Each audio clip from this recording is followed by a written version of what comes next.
Hello, I'm Crystal Davis. Today I'm talking about an interview I had with Mr. Greg Morton, the CEO and President of AT&T Tennessee. The main topic of interest is going to be the looming merger between AT&T and T-Mobile. Mr. Morton answers questions and gives statements about the current legal proceedings without divulging private information deemed private by the courts.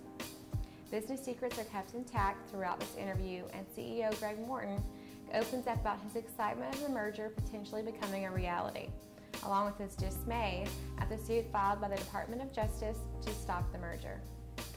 When speaking to the communication students at Lipscomb, I asked Mr. Morton, "You started to talk about how the potential merger between AT&T and T-Mobile would create jobs.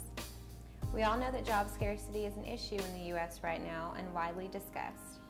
I'm interested to know your opinion about the upcoming presidential election and whose views you feel align most with yours as a corporation trying to make more jobs for people who need them." He laughed playfully and said, "Well, we don't know who the Republican candidate is yet," giving an innocent nod to his preferred party. But all joking aside, Mr. Morton said that he wasn't sure on any candidate's particular view on the merger between AT&T and T-Mobile, but he was sure they would be interested in the potential for job growth. He added that he was very passionate about creating jobs for the people of Tennessee and all across the country. Morton said the potential merger could bring anywhere from 55,000 to 96,000 new jobs to people across the country. As of right now, the merger between the two mobile giants has been shut down by the Department of Justice. AT&T was quick to appeal this ruling. The bottom line is that AT&T needs more spectrum to support quicker service and service for people who live in more remote areas. If AT&T is allowed to merge with T-Mobile, they would gain all of T-Mobile's spectrum as well as their cell phone towers. This could mean faster than lightning speeds on smartphones and cell service that will cover a greater area.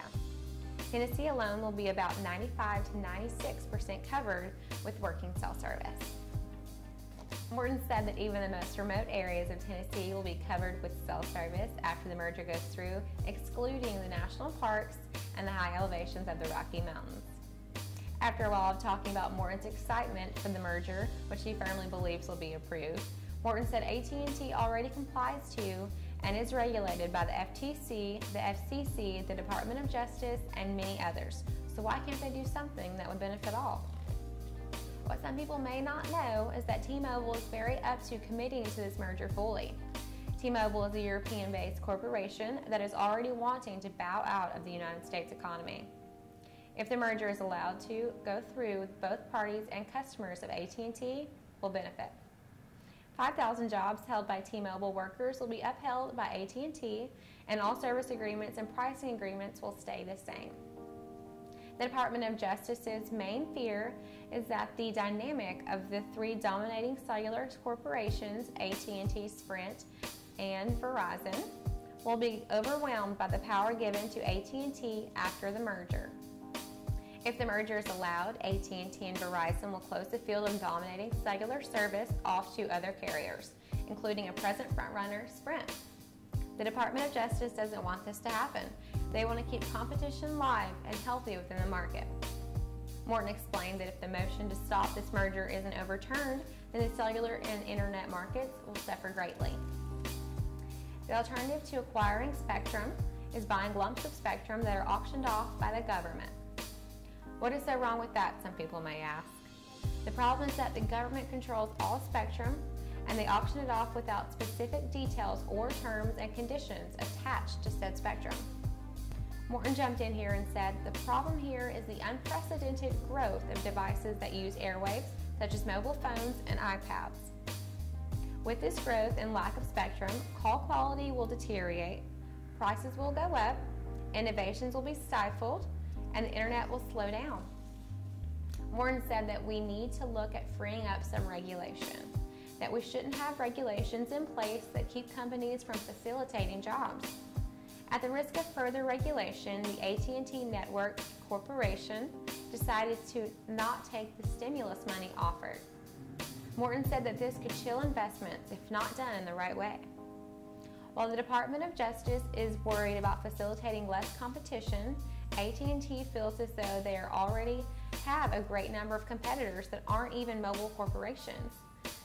They've been taken on by mere applications. that let you text for free and Skype for free. As it stands, the Department of Justice has to prove that it is an injustice to society and not in their best interest for this merger to continue. They filed with the appellate court in Washington, D.C. for this complaint. Morton hopes that they'll be able to make a compromise by buying market by market based on how, where, and when people use their service. He also said that mergers in the past 10 years have led to more efficiency when dealing with spectrum and helps generate lower prices around the board. And that's going to wrap it up for now. I might come back with more later. Thanks for taking your time to listen. I'm Crystal Davis, signing out. See ya.